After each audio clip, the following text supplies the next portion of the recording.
The Leader of the Opposition. Yeah, thank you, Acting Speaker. I'd like to rise to make a contribution to this discussion. Last year, when the member for Central Wheatbelt stood up to make her address, she began by acknowledging the hard-working volunteers who had been supporting communities throughout a trying bushfire season. In 2021, we were thanking volunteers who'd been helping communities across the Midwest, including Kalbarri and much of my electorate in the wake of Tropical Cyclone Saroja. I'm sorry to say that I will commence this discussion in a similar vein because of the severe flooding which has occurred in the Kimberley, and need to thank volunteers and agencies who have worked tirelessly to assist people affected by those floods. Regional communities endure more than most, and this state is indebted to the volunteers who are wards of our community in situations of a disaster. The opposition will do all we can to ensure that the Kimberley's recovery is effective. I'd like to thank the member for Central Wheatbelt, Honourable Mia Davies, for her commitment to the time and her role as the Leader of the Opposition. The member served as the captain of the ship for 2 years in very uncharted waters and served us very well, and I thank her very much for her service and dedication. In her tenure, she's held many roles, commencing in the Upper House and the Legislative Council as one of the members for the agricultural region, before successfully transitioning to the Assembly in 2013, and a role as a parliamentary secretary, and then into the ministry for much of the remaining term of that government. And as the last 6 years as the Leader of the National Party, the last 2 years as Leader of the Opposition. I thank her for all of her achievements. There'll be much more times to thank Mia for all her work down the track, but just to say thank you, Mia, and I hope that we're able to continue on with the great work that you have put in place. If I was to characterise the government's performance in 2022 in one word, it would be failure. The Premier yesterday chose to remind West Australian families that he promised to keep them safe and strong. On that promise, I think he's failed. If you look beyond the front steps of the Parliament, the consequences of government's failure are abundantly clear. Crime rates, especially in some regional areas, are through the roof. Our housing waiting list is sitting at 18,000. There are children going to school hungry and whole households who are skipping meals to keep the lights on. Hospitality venues that are operating on limited hours or closing altogether because of worker shortages. Regional economies that are being suffocated to meet lofty promises made without regard to the consequences to those families, businesses and crucial industries which exist and prop up the state to the benefit of every West Australian. Every West Australian benefits from those regional businesses. Trees that were milled in Manjimup have been used as structural supports in the Metronet project. Coal mined in Collie keeps the air conditioners on in places such as this.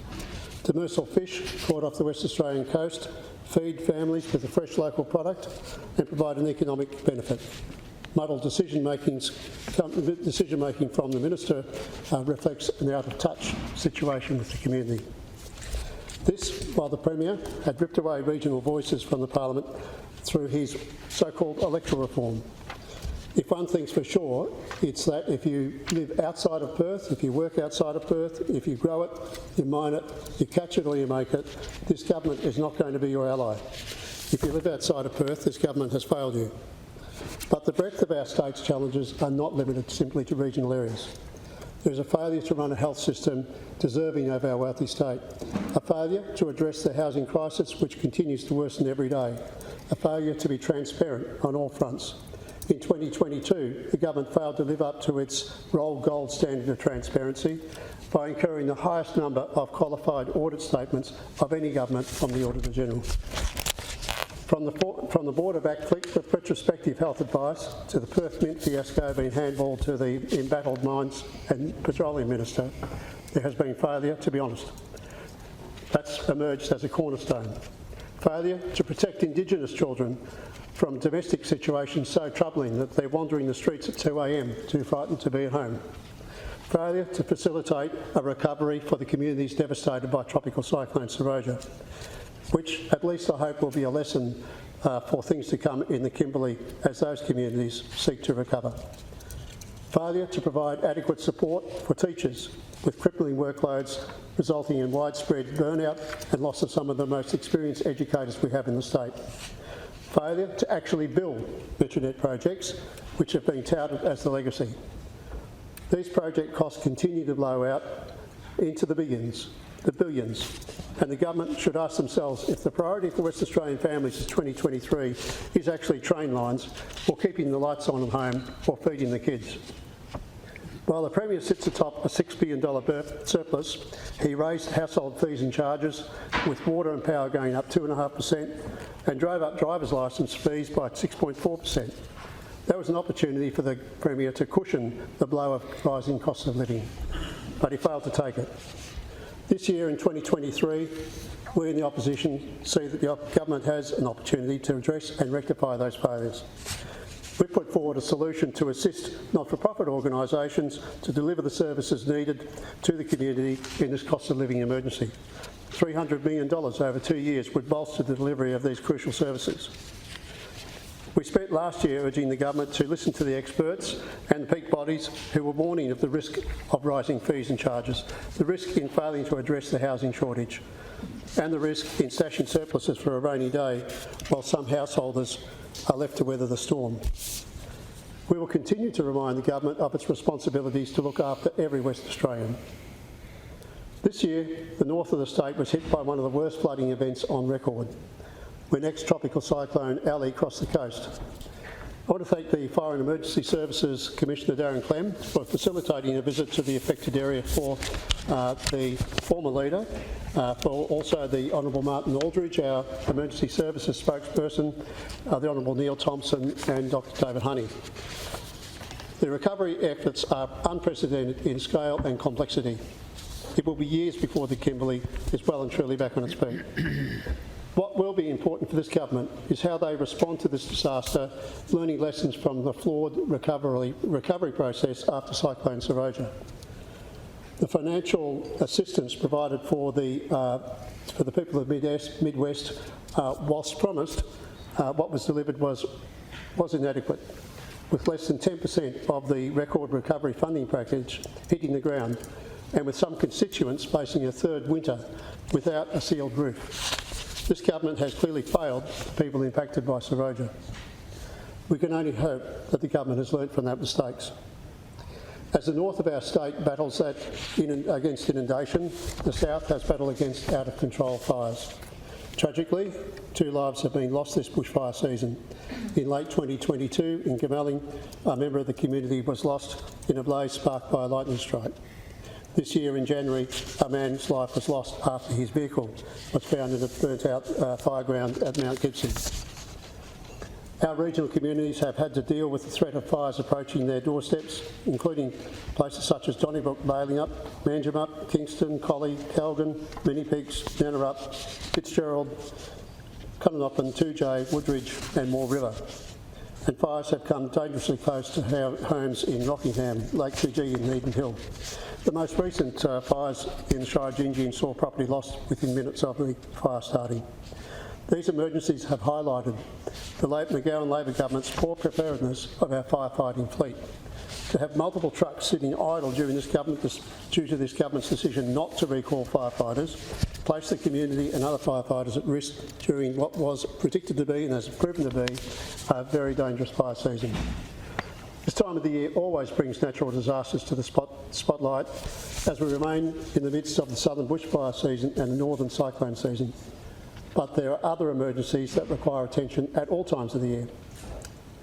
In the middle of January this year, one of our rescue helicopters undertook a 6-hour operation to evacuate an unwell passenger from a cruise ship off the Midwest coast. The reason why the mission took so long? Because the helicopter had to be deployed from Perth before it was able to stop in Geraldton to be refuelled and then fly out to the ship. For 6 years, the same amount of time the Premier has been in power, we've been calling for a rescue helicopter to be based in the Midwest. We started highlighting the need for that helicopter in 2017, coincidentally the same year that the Labor government tried to cut funding to the Life Saving Service. Our calls were supported by 3,000 West Australians who signed a petition started by Geraldton resident and marine rescue volunteer Ian Dempsey to have a chopper stationed in the Midwest. When you consider the fact that Premier has had 3 years of surpluses, adding up to $13 billion, with another budget surplus on the way, it's astounding a Midwest rescue helicopter has not been funded. A helicopter in the Midwest that could mean the difference between life and death. There's a glaring need for this state to improve our supply chain security. Before floods in the Kimberley, the prime example was the Trans-Australia Railway.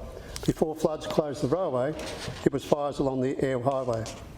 The vulnerability of our supply chain and major transport links is well known. And yet, even with the funds to change this, the Labor government has failed to act. How many more natural disasters or global pandemics will it take for this to be addressed? Our ports are vulnerable as well. We know that there are some of the ports where we have single port service providers, and that produces vulnerability due to industrial action. At a time when supply chains have been so obviously not up to task, the government is still hell-bent on delivering a $2 billion vanity project on the railway to Armidale. Is that truly the priority for transport in this state? We know that the ACCC and the Productivity Commission have both highlighted that industrial action by unions at Australia's ports have exacerbated difficult trading conditions created by COVID. In such challenges, already getting timely delivery of equipment or spare parts, to have that type of union activity has been making a bad situation even worse.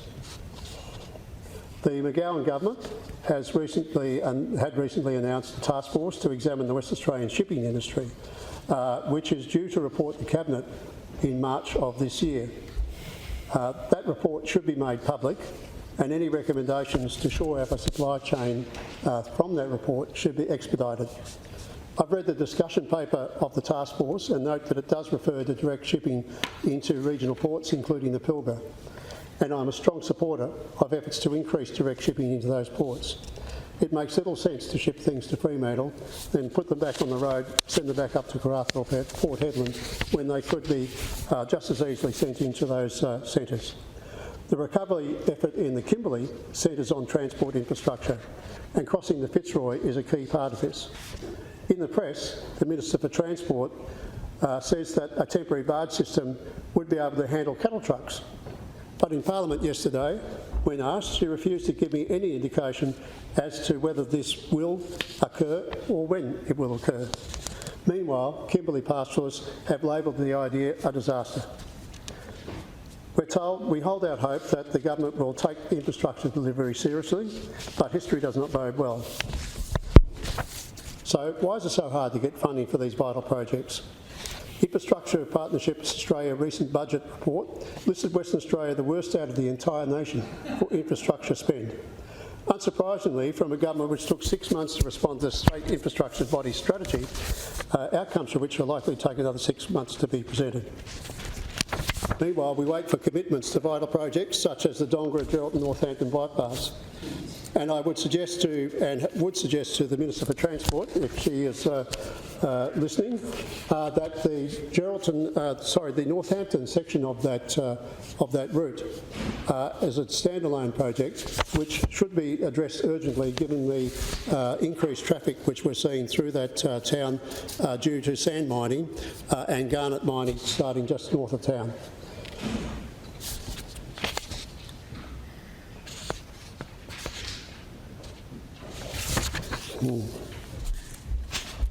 The decimation of sustainable regional industries has become a hallmark of the McGowan local government, none more so evident than the destruction of the timber industry. The lack of consultation and the lack of a plan to help timber business, workers, their families and their communities following Labor's ambush of the native logging industry, which was delivered with no thought about the consequences.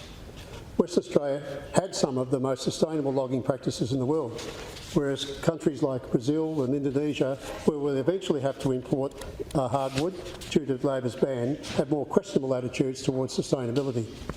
Our forests have been managed well for generations. To simply walk away and leave them unmanaged could be a disaster in the making. Like it or not, they have been logged, and may well need careful management to bring them back to the natural equilibrium so that we can manage fire risk. We have to ask, do these forests require thinning? Do they require management to bring them back to the natural state? Could a reduced milling operation have supported this, while at the same time providing high quality wood for furniture and other high value uses? We'll never know, because this government chose the headline over a considered decision. Despite promising jobs until the end of 2023, we have unsurprisingly seen the Nannup and the Manjimup mills close early, after Parkside, who had invested heavily in these mills on the advice of the state government, decided that they couldn't go on. The forest industry is already shutting down, and the transition package for workers and communities is lacking in detail and delivery. The government's decision instead was to help workers transition their lifetime of skills, their careers developed over decades, to entirely different industries. The government's plan to help Western Australians whose jobs were ripped out from underneath them was to uproot their workplace. Take Nannup, for example. More than 100 people lost their jobs when that mill, which was operated for over 100 years, was shut. It's one of the biggest employers in town, competing only against agriculture and wine. Unlike the transition packages offered to Collie, there's no support available to encourage other industries to grow in Nannup. When faced with this, the Premier said that nearby lithium mine was looking for workers. To sell someone who's made a career working in timber for more than 40 years to jump into an entirely new industry is probably not an easy undertaking for them. Despite what the Premier thinks, those skills are not necessarily translatable, and some of those skills could have continued to have been used in the management of the forests. Labor failed to consult with industry before making their rash, unscientific decision to ban logging, and now have no serious transition plan in place to support local jobs in the southwest. Those communities will be looking to the new Forestry Minister, but unfortunately I expect they will receive the same treatment, neglectful ignorance of an industry cut off at the knees. The McGowan government continues to back away from throwing its support behind our state's $136 million live export sheep industry. Despite repeated calls from the opposition to support this critical industry, the Premier's non-committal responses to the live export industry will only cause further uncertainty to businesses directly involved in this sector. It's not just shipping lines, but farmers, producers, truck drivers, vets, shearers, and all the supporting industry, largely regionally based, who are treading water in these uncertain times. The Premier needs to come clean on why his government's $2 million study into the future port for live export seems to have sunk without trace.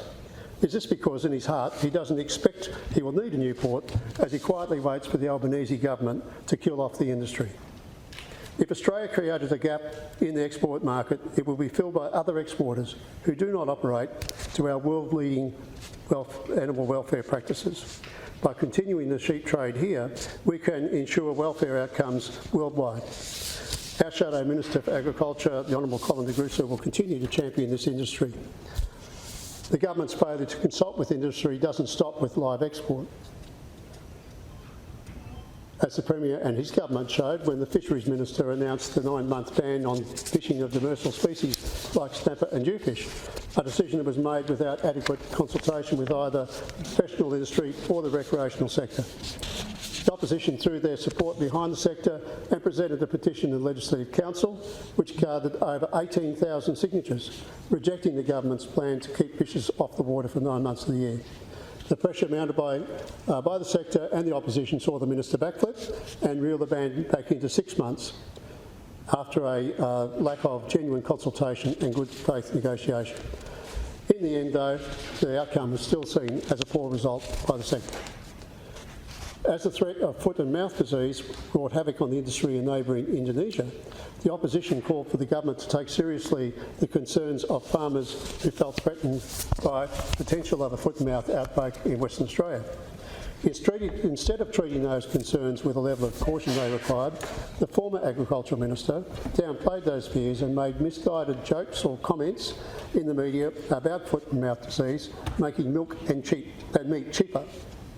As a person in charge of Western Australia's $11 billion agricultural industry, I hope the Premier's new minister will work towards winning back the trust of the sector and refocus the efforts of the department away from the pet projects of the former minister.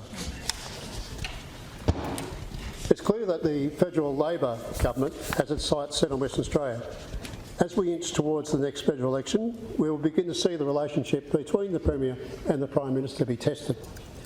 The Premier will need to step up and stand up against eastern states' premiers who have more relevance to the Prime Minister and more influence over him, as he will seek to discuss our share of the GST into the future. That's a fight that the Nationals know well. We took that fight to the federal parliament way back in 2010 when then O'Connor MP Tony Crook stood against virtually the entirety of the House of Representatives calling for a fair share for Western Australia's GST. We know that major projects in Western Australia will come under significant threat if the Albanese government allows the Environment Minister Plibersek's plans to go ahead for a federal EPA. Will that provide genuine climate protection? Will that provide genuine climate action? I don't know, but I will guarantee you that it will affect the impact the development of our state. The government's shaky support of live export will be challenged, and the minister responsible for holding off that threat is now a first-term member.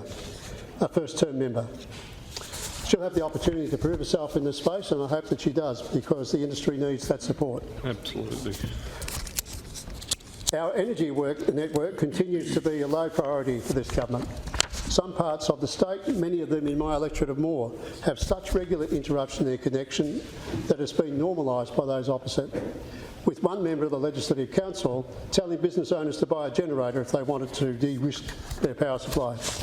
The member may have forgotten it's the government's role to supply the network, but this lapsed understanding is not surprising from a team led by a Premier who attempted to cut the community resource network, because these days people have mobile phones.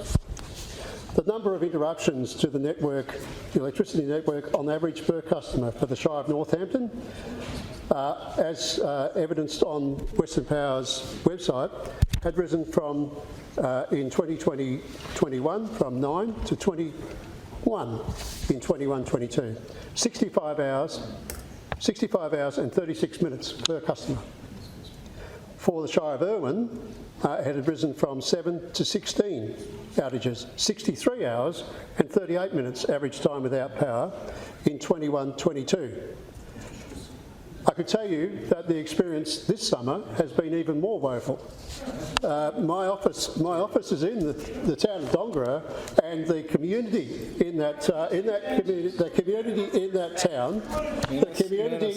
town has experienced a summer of woe. Residents are fed up to the back teeth with the excuses, the promises of improvement, and a minister who believes that if you live in the Midwest, you choose to have unreliable power. They want action. Our energy network is deficient, and this minister has failed to address very real concerns for safety and barriers that are stopping further development. Crime continues to be a problem and a challenge to this government, and swift action needs to be taken right across the state. The government can no longer be in denial about the part they need to play in ensuring that towns in Western Australia are safe for residents and visitors. I fully support calls for action from the member for North West Central. I expect she'll have much more to say about this in her contribution later today. On to what must be considered the biggest failure of the McGowan Labor government. A failure which truly will be the legacy of this Premier and two health ministers he's had since 2017, who have both failed to look after such a vital sector. Our health system here in WA is all but broken. Our nurses and our doctors are broken. After 6 years of feeling undervalued, 6 years of being under-resourced, 6 years of being underpaid. Yet this Premier sits there with $13 billion in surpluses over 3 years and does nothing to even put a band-aid over the broken health system. It's not surprising to hear that there are overwhelming numbers of nursing roles available in Western Australia. In regional Western Australia, there are 73 vacancies advertised for nurses and midwives, 31 in the Kimberley. While the staff shortages are immense in the entirety of our state, they are more acute in regional areas where access to suitable healthcare is limited by distance and also by service availability. And to sound like a broken record, the ambulance ramping record keeps getting broken under this government.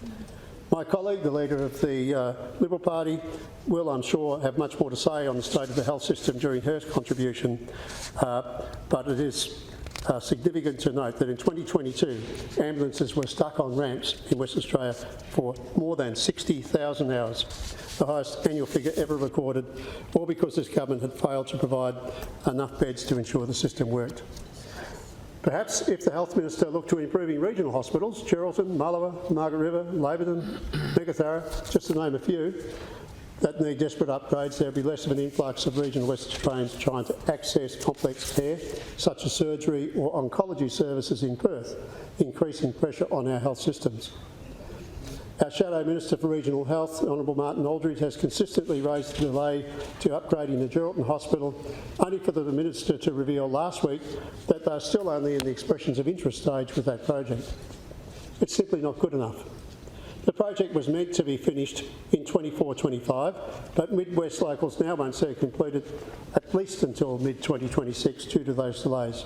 And now, to add salt to the wounds, the Mullewa Hospital, which has deteriorated since it was set to be replaced 6 years ago, and is well and truly past the point where it doesn't meet today's standards, despite being a budget item for the entirety of the McGowan government term, there has been no progress on replacing it. And I note that the Minister last week announced that there will be no commencement of the Mullewa Hospital until after the Geraldton Hospital is complete. It's a disgrace that Mullewa has to wait for that length of time to get the health service, which has been funded in the budget now for 6 years. Meekatharra's 65-year-old hospital has been the subject of an election commitment by the McGowan government, yet still Meekatharra waits for a fit-for-purpose facility. The impact of poor investment in health services goes beyond infrastructure. Allied health and mental health services have been grossly neglected under this government, especially in regional areas. The matter of mental health supports in regional communities must be given priority. Suicide is the leading cause of death for people aged 15 to 44.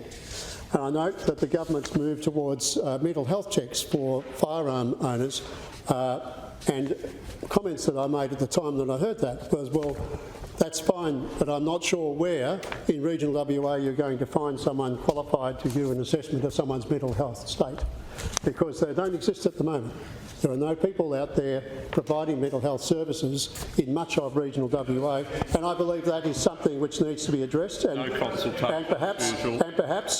perhaps your move, Minister, may finally expose. If you listen to me, I'm actually not criticising you.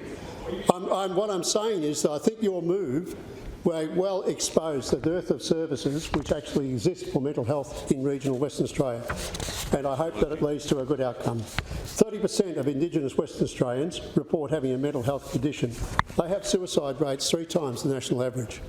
New parents, seniors, Indigenous Western Australians have all been identified by Western Australian Country Health Service as vulnerable groups in our regions. It's time for this recognition to translate to work and action. Our state's health system is in dire straits. It's broken, depleted and exhausted. That's why the opposition have been calling for a Royal Commission to the health system. We need real solutions because what's been provided so far is clearly not working. As for schools, the Deputy Leader of the Opposition, a member for O, yesterday made some outstanding points in his speech about the failures over 6 years of this government to invest in the health and wellbeing of our state's education system. It's a telltale sign of a failing Education Minister when the State School Teachers Union commissions an independent review into WA's education system led by a former Labor Premier, the Honourable Carmen Lawrence. What this review will find won't surprise many in the sector, I'm sure.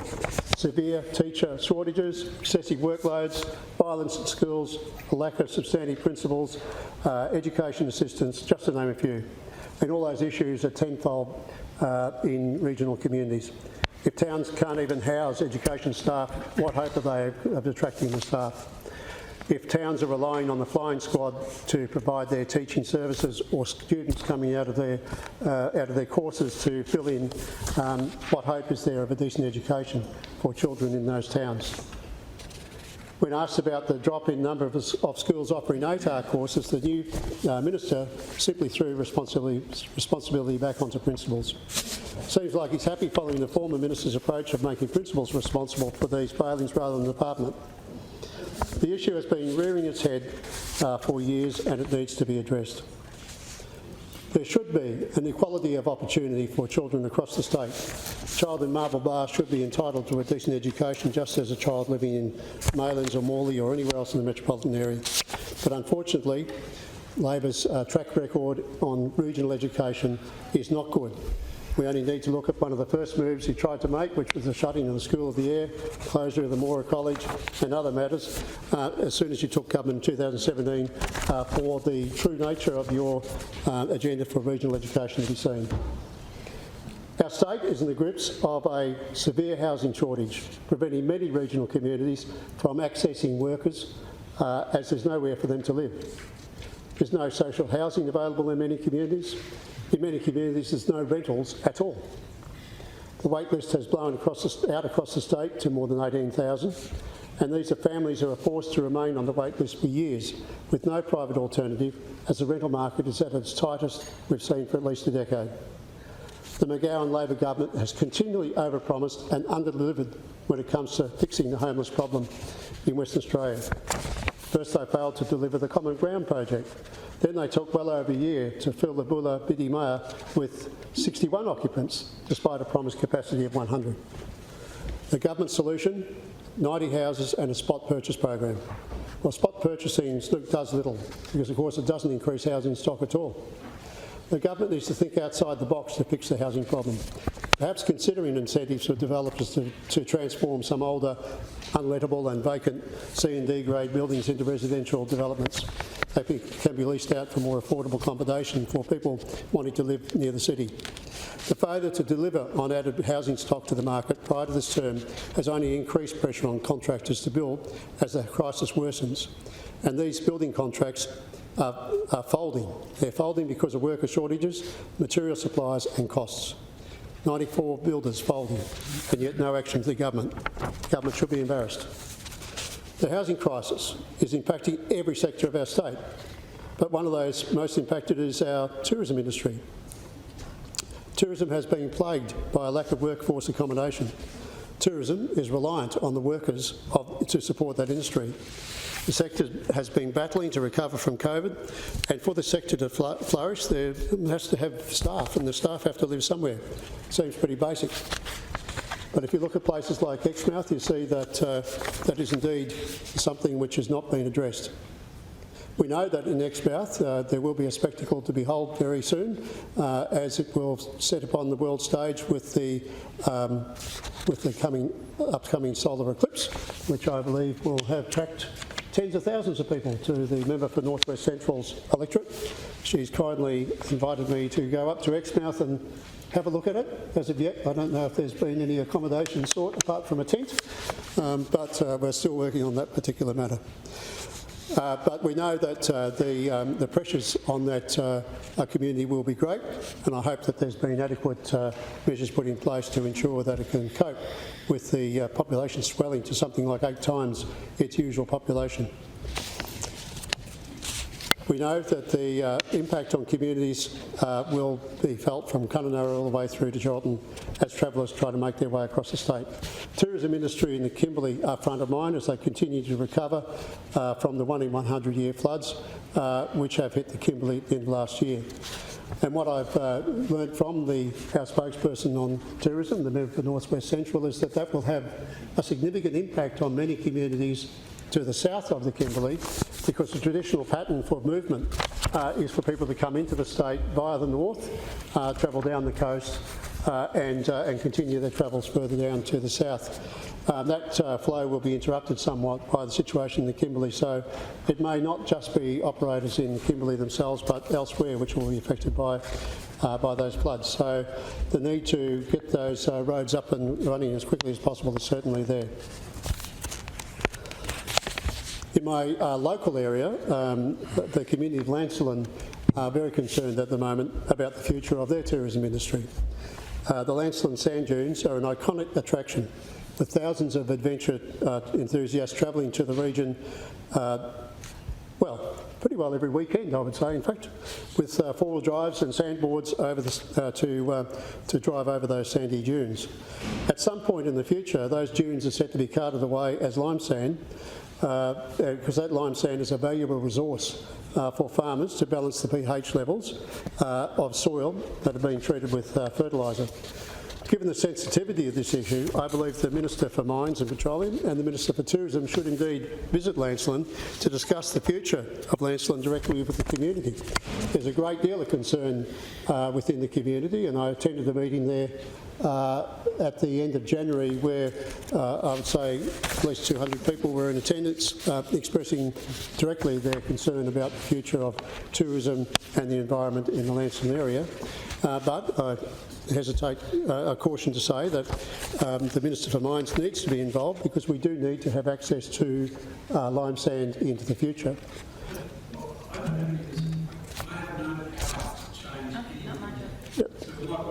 You can go along and have a listen. Show an interest. Show an interest in it. Show an interest at least. That would be nice if you could show an interest. I'd like you to go and have a look at the situation so you can go back and brief your department. Minister. I just want to understand from you, what is it that I go there, I look at it, then what do I do? What changes for the people in Lancelin after I've looked at the problem? Tell me what changes. If you went and looked at the Wheatbelt lime sand strategy, which we developed before your government came into action, you'll probably find those answers. So I suggest you grab that up and have a look at that. But you shelved that and you chose to bury your head in the sand. Minister, I'm asking you to go and visit the community and then what do you want me to do? Have a talk to the local lime sand industry. Yeah, the Deputy Leader of the Opposition with a point of order. Thank you, Acting Chair. I think I'd like to hear the contribution continue on, and the Minister's making a substantial number of interruptions. There's no point of order. Yes, the Minister is making a substantial number of interjections, but they are being invited and engaged with by the Leader of the Opposition. So I ask both parties to allow the debate to continue with the Leader of the Opposition having the call. Leader of the Opposition. Thank you. So there does need to be a resolution which benefits all the stakeholders involved in Lancelin. So there's a future for the community, and there is a lime sand source for the farmers in the future. So the year ahead for the opposition. This year, you can expect to see a team focused on holding this government to account for the basics. While the government continues to ignore the cost of living crisis, spending its time on international apology tours, making up for lost opportunities while our border was shut, we'll be discussing problems closer to home. We know that the Reserve Bank has now lifted interest rates 9 times in a row, which is putting incredible stress on householders across the state. There have been the sharpest increases in mortgage repayments on record, with a $500,000 mortgage has now increased by $923 a month, or almost $11,000 a year. Mortgage repayments now are 41% higher than they were in April last year. A Roy Morgan nationwide report showed an estimated 1.1 million mortgage holders were at risk of mortgage stress in the 3 months to December 2022. For the first time in this cycle of interest rate increases, the proportion of mortgage holders now considered at risk is above the long-term average, stretching back to as far as 2007. Many householders have recently or are about to step into a world of financial pain as they leave those lower fixed interest rate arrangements and are hit with much higher rates. Surely amidst such financial stress and uncertainty, now's the time to take action to ensure West Australian households are prepared to meet the oncoming crisis. Any further increase to fees and charges imposed on households by this government would be an indictment of our state. We must not forget that while this government gives with one hand, it has taken with another. Providing one-off electricity credit while raising the overall cost to households was not helpful for those households at all. Families are taking up buy now, pay later options to afford school necessities. Foodbank's 2022 Hunger Report found that more than 200,000 West Australian households are forced to skip meals or go without food because they don't have enough money. Each week, more than 20,000 West Australian children go to school hungry because they don't have breakfast. More than 116,000 children in the state are living in severely food insecure households in a state which has recorded $13 billion in budget surpluses over 3 years. Nobody should go hungry in Australia, let alone in its wealthiest state. In a state which feeds up more than 50 other countries through grain exports alone, no family should be skipping meals to keep the lights on. It doesn't add up. 12.8% of West Australians are living in poverty, up from 8.7% in 2014. 59% of the people who are utilising Food Bank now have a job. This is a cost of living emergency. We're seeing households which have never engaged with support services before, now reliant upon them. How is it that in a state so rich as Western Australia has this come to be? Beyond our continued pressure on the government to address the cost of living emergency, the opposition will be focused on our forgotten communities. The Kimberley deserves the best possible chance at recovery from devastating floods. Communities right across the north of Western Australia deserve localised and targeted measures to address rampant crime. The children in those communities deserve a chance at life unhindered by disadvantage worsening under this government. The City of Albany deserves the oncology unit was promised for returning a Labor member. Manjimup deserves an explanation for the ripping of its central economy driver from the core of the community. The decision to shut down native forestry industry was backed by a survey completed by people with no necessary connection to the industry, the region or the consequences. The local community deserve better.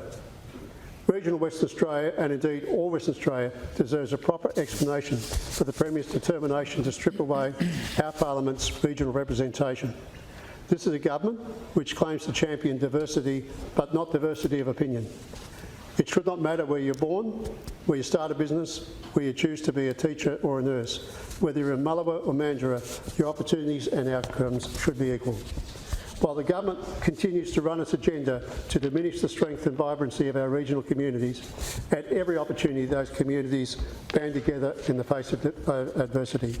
As an example, the Community Resource Centre in Mullawa, in my own electorate, has been running the local visitor centre for nearly 12 years without any funding from government. Dedicated staff run a cafe and sell local souvenirs to promote our wonderful region. Some 150 people a day come through the doors. 150 people who learn about the wildflowers and natural attractions thanks to the dedication and determination of the CRC team. When told that hundreds of Afghan refugees were fleeing domestic atrocities and were due to land in Australia, regional communities put up their hand to help. The Plantagenet Shire, already home to a number of refugees, have now been part of the community for some 20 years, were the first to say they would welcome these displaced families with open arms. Even with scarce accommodation, the Shire said they would find a solution to house those families to ensure they had a home, to ensure they could become part of a community.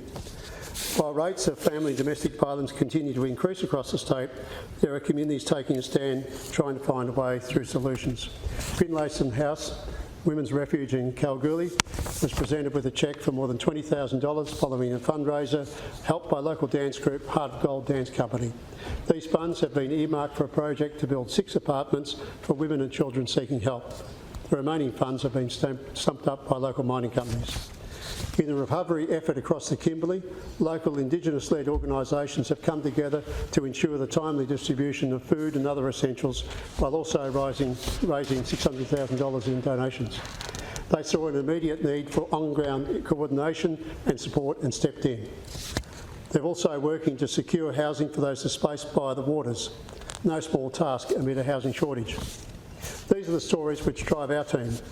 Even in the face of adversity, regional people, regional communities find a way to support those around them. While this government continues down a path to diminish those communities, we will find ways to bolster them, to ensure the challenges they grapple with every day cannot be ignored by government.